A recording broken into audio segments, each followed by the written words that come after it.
Hello मेरे प्यारे बच्चों, आज का हमारा जो लॉ है वो है चार्ल्स लॉ।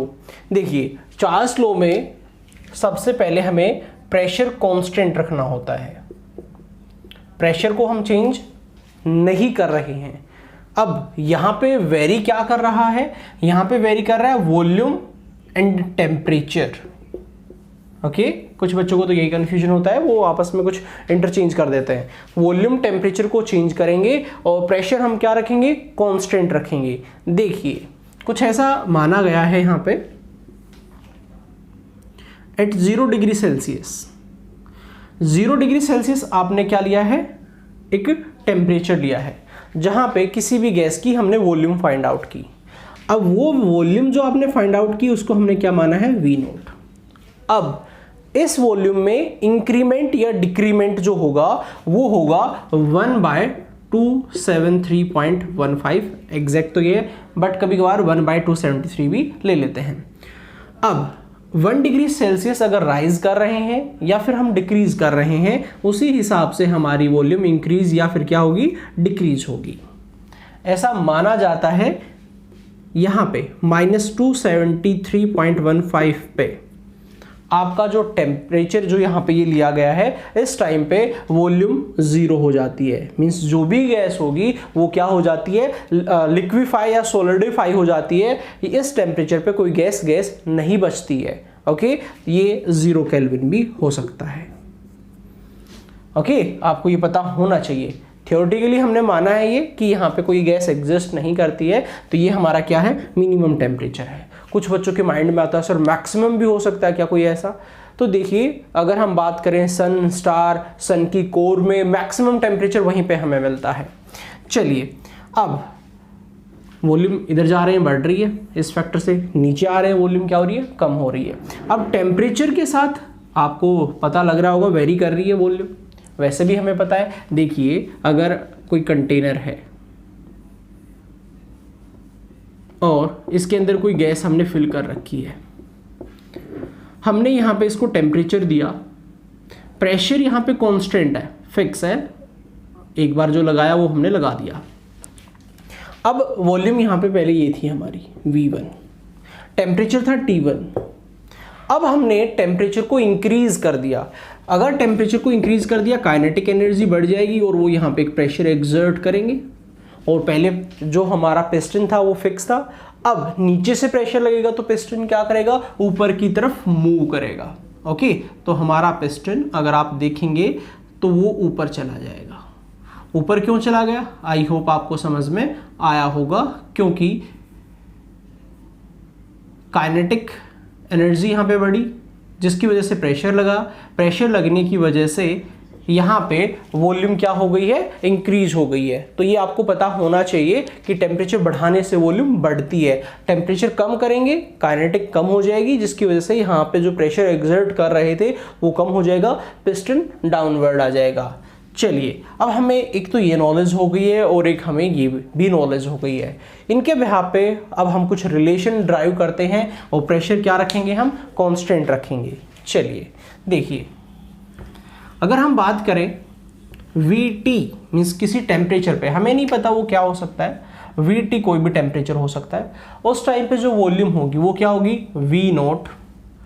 और उसमें क्या या तो इंक्रीमेंट या डिक्रीमेंट, किससे, V naught upon 273.15 into T। Temperature कोई भी हो सकता है वो, मीन्स इस फैक्टर से वो क्या हो जाएगी, इंक्रीज या फिर डिक्रीज। देखिए कैसे, मान लेते हैं केस फर्स्ट, हमने टेम्परेचर जो है वो -273.15 ही रख दिया। ठीक है, अब अगर हमने टेम्परेचर ये रखा तो देखिए यहाँ पे पुटअप करते हैं इक्वेशन फर्स्ट में, VT equals to V nought, ये वैल्यू यहाँ पे पुटअप की -273.15 डिवाइडेड बाय 273.15, अब इनटू क्या था, V नोट। ओके, ये हमारा टेम्परेचर हमने पुटअप किया, इससे ये हमारे यहाँ पे कैंसिल आउट हो सकता है। अगर हम देखेंगे तो यहाँ पे क्या है, ये वैल्यू कंप्लीटली इसको क्या कर नेग्लिफाई कर रही है, तो V नोट में से V नोट हमारा यहाँ पे क्या हो जाएगा, माइनस हो जाएगा। फाइनली अगर आप वॉल्यूम देखेंगे तो यहाँ पे क्या आ जाएगी, हमारी 0 आ जाएगी। ओके, क्लियर हो रहा होगा। यही वो टेम्परेचर है जहाँ पे कोई भी गैस एग्जिस्ट नहीं करती, ये हमने एब्सोल्यूट टेम्परेचर माना है। ये 0 केल्विन हो सकता है या -273.15 भी हो सकता है। यहीं से हम एक चीज़ और प्रूफ करते हैं, वो क्या है वो सुनिए। केस सेकंड हमें क्या बताता है कि जो वॉल्यूम है वो टेम्परेचर के डायरेक्टली प्रोपोर्शनल है। कैसे है वो मैं अभी प्रूफ करता हूँ। देखिए यहाँ पे हम क्या कर सकते हैं, VT इक्वल्स टू V0 को कॉमन ले सकते हैं, बचा क्या 1 + 1/273 मैंने यहाँ पे ले लिया है इंटू T। अब यहाँ पे हमने LCM लिया, VT इक्वल्स टू या V0 को मैं इसके नीचे ही ले रहा हूँ, यहाँ पे क्या आया 273 + T अपॉन 273। ओके, अब देखिए यहाँ पे ये जो है कुछ टेम्परेचर एक्स्ट्रा है, वो हमें नहीं पता, ज़्यादा भी हो सकता है कम हो सकता है, तो इसको मैं मान रहा हूँ यहाँ पे टेम्परेचर T। ओके, कब किसी टेम्परेचर पे, और इसको मैं मान रहा हूँ V मीन्स T0। ओके, ये मैंने टेम्परेचर इनिशियली माना है और ये टेम्परेचर मैंने फाइनल जो भी है वो मैंने माना है। मीन्स यहाँ से हमारा क्या हो गया है, VT equals to TT divided by, यहाँ पे अगर हम देखें V0 इक्वल्स टू T0, तो हमें दिख रहा है ये टेम्परेचर बढ़ेगा तो ये भी बढ़ेगा, ये बढ़ेगा तो ये भी बढ़ेगा। क्या है ये डायरेक्टली प्रोपोर्शनल है।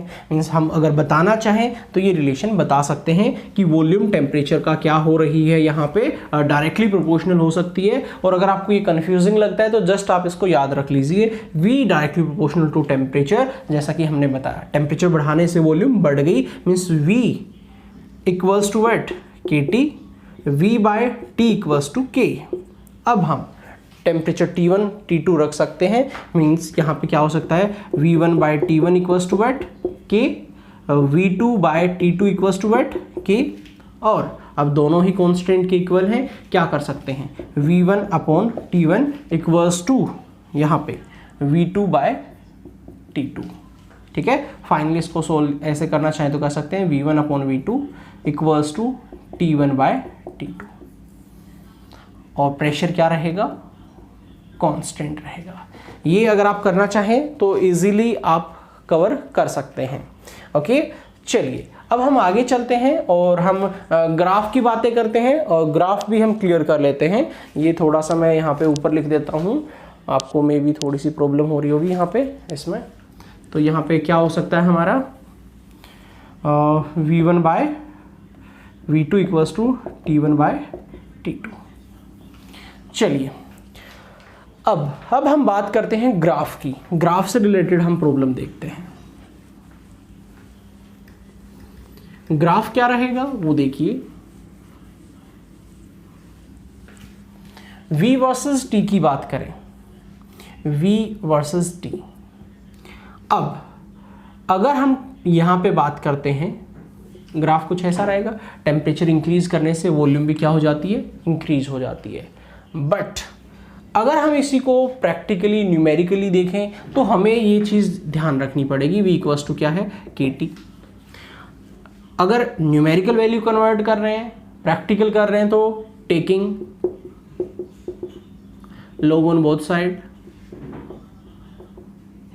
क्या रहेगा, log V equals to log K plus log T। ये आपकी एक प्रॉपर्टी है log की, वो क्या है log M into N, log M plus log N। तो ये M हो गया है, ये N हो गया है। अब अगर हम ये ग्राफ बनाना चाहते हैं तो ग्राफ क्या आएगा, ये रहेगा log V y एक्सिस पे हमने लिया, log T हमने x एक्सिस पे लिया है, और अब जो हमारा यहाँ पे कांस्टेंट वैल्यू है वो तो ऑलरेडी आ चुकी है ना, कुछ वैल्यू तो ऑलरेडी है, इस ग्राफ यहाँ से स्टार्ट होगा।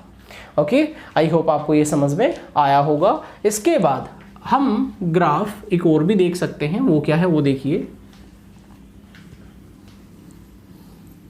आपने क्या किया, डिफरेंट ग्राफ बनाए डिफरेंट डिफरेंट प्रेशर कांस्टेंट रखते हुए, मीन्स इसमें P1 है कांस्टेंट है, इसमें P2 कांस्टेंट है, P3 कांस्टेंट है, मीन्स आपने 3 ग्राफ यहाँ पे बना लिए, ओके, और तीनों ग्राफ को मर्ज कर दिया है, प्रेशर देखना चाह रहे हैं हम यहाँ पे।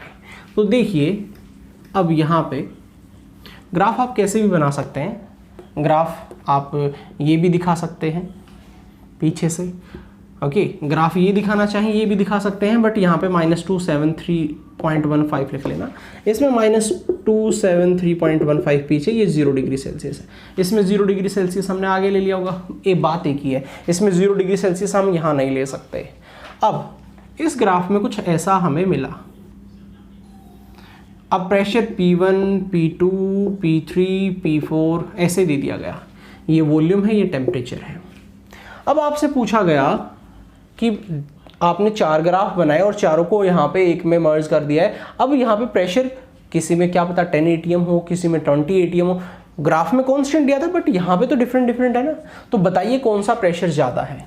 अब ऊपर नीचे देखने से प्रेशर क्लियर नहीं होगा, आपको देखना पड़ेगा कि यहाँ पे अगर हम देख रहे हैं तो यहाँ पे जो वॉल्यूम है वो ज़्यादा है, तो प्रेशर क्या रहेगा, कम, और यहाँ पे अगर हम देखेंगे तो क्या हो रहा है, वॉल्यूम कम है, मीन्स प्रेशर क्या होगा, ज़्यादा, मीन्स हमारा यहाँ पे ऑर्डर हो गया P1 greater than P2 greater than P3 greater than P4, okay, क्योंकि वॉल्यूम कम है मीन्स प्रेशर ज़्यादा है, वॉल्यूम ज़्यादा है तो प्रेशर कम है, ओके। तो ये पॉइंट आपको क्लियर होना चाहिए, आई होप आपको क्लियर हो गया होगा, क्योंकि ग्राफिकल प्रॉब्लम भी यहाँ पे हमारी ज़रूर आ जाती हैं और हमसे पूछ ली जाती हैं। चलिए अब देखिए वॉल्यूम टेम्परेचर के क्या है, डायरेक्टली है, क्योंकि अगर हमारी वॉल्यूम बढ़ेगी तो टेम्परेचर क्या होगा, बढ़ेगा। अब वॉल्यूम डेंसिटी के क्या है, इनवर्स है, क्योंकि वॉल्यूम इंक्रीज होगी तो डेंसिटी हमारी क्या हो जाएगी, डिक्रीज हो जाएगी। तो ये क्लियर आपको होना चाहिए कि वॉल्यूम बढ़ाने से डेंसिटी क्या हो जाती है, कम हो जाती है। अब मैं यहाँ पे बताना चाह रहा हूँ कि टेम्परेचर का और डेंसिटी का क्या रिलेशन है, कभी कभार न्यूमेरिकल यहाँ से भी आ जाता है, ओके। अब ये तो क्लियर है ही है हमारा, टेम्परेचर बढ़ने से वॉल्यूम बढ़ रही है और वॉल्यूम बढ़ने से डेंसिटी कम हो रही है, मीन्स यहाँ पे डेंसिटी का और टेम्परेचर का रिलेशन क्या हो जाएगा, इन्वर्स हो जाएगा। मैं यहाँ पे डायरेक्टली ड्राइव कर रहा हूँ, क्या लिख सकता हूँ, d1/d2 equals to what, T2/T1, क्योंकि इन्वर्स हमें दिखाना होता है तो हम कुछ ऐसा यहाँ पे ले लेते हैं। कभी कभार डेंसिटी और टेम्परेचर से रिलेटेड हमारी प्रॉब्लम आ जाती है। इसका सिग्निफिकेंस क्या है, इस लॉ का सिग्निफिकेंस क्या है, देखिए गर्मी के दिनों में हमें अपने गाड़ी के टायर में हवा थोड़ी सी कम रखनी चाहिए, एयर कम रखनी चाहिए, नाइट्रोजन कम रखनी चाहिए, क्योंकि जैसे गाड़ी चलती है उसकी वजह से टेम्परेचर राइज होता है गाड़ी के टायर का, जिसकी वजह से उसकी वॉल्यूम एक्सपेंड होती है, वो प्रेशर एग्जर्ट करता है कहाँ पे, टायर की वॉल पे, जिसकी वजह से हमारा गाड़ी का टायर फट सकता है और हमें काफ़ी सारी प्रॉब्लम हो सकती हैं। इसीलिए गर्मी के दिनों में अगर हम लंबी गाड़ी लेके जा रहे हैं, कहीं पे काफ़ी दूर जा रहे हैं, तो हमें गाड़ी के टायर में एयर या फिर नाइट्रोजन कम रखनी चाहिए, खासकर जो हमारे ट्यूबलेस टायर हैं उनके अंदर तो ज़रूर, क्योंकि उनके अंदर प्रेशर जो है वो और ज़्यादा जल्दी इंक्रीज होने लगता है। इसीलिए हम गाड़ी के टायर में एयर या नाइट्रोजन कम रखेंगे। ये सिग्निफिकेंस हुआ, किस चीज़ का सिग्निफिकेंस है, चार्ल्स लॉ का, ओके, थैंक यू।